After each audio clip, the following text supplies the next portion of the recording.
मुंबईमधली आणखी एक बातमी. मुंबईमध्ये अनेक मतदारांना मतदार यादीत आपलं नावच सापडत नाहीये, त्यामुळे मतदार निराश होत आहेत असं चित्र आहे. या सगळ्या घोळाचा आढावा घेतलाय आमच्या प्रतिनिधी मनश्री पाठक यांनी.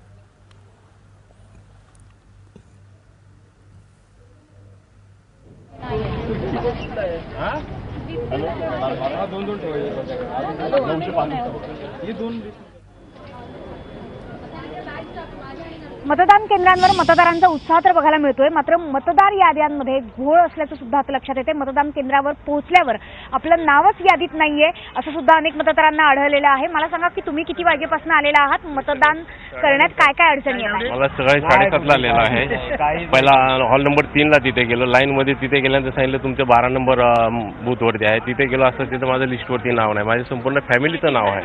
मिसेसचं आहे, मुलगीचं आहे, मुलग्याचं आहे, माझं नाही फक्त. बघा 8 वाजल्यापासून मी तिथे उभा आहे लाईनीमध्ये आणि आतमध्ये गेलो तर ते बोलतात हे तुमचं इथे नाही ह्या बूथमध्ये. तर 9 नंबर मिळाला. 9 नंबरमध्ये गेलो ते बोलतात तिथे तुमचं नावच नाही यादीमध्ये.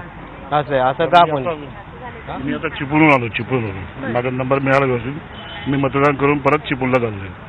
सरकार सांगतोय वोटिंग करा आणि हे बिचारा खाडे करून मंडळी येतात आणि वोटिंग करतात. लोकशाही मजबूत करण्याकरता हा मुद्दा महत्वाचा आहे, बरोबर ना?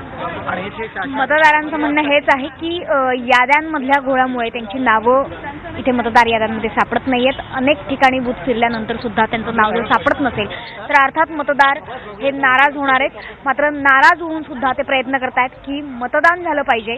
निराश होऊन कुणीही सध्या तरी परत जाताना दिसत नाहीये. मात्र मतदान याद्यांमध्ये मोठा घोळ आता पाहायला मिळतोय. कॅमेरामन अजय गुप्ता सह मनश्री पाठक, एबीपी माझा, मुंबई.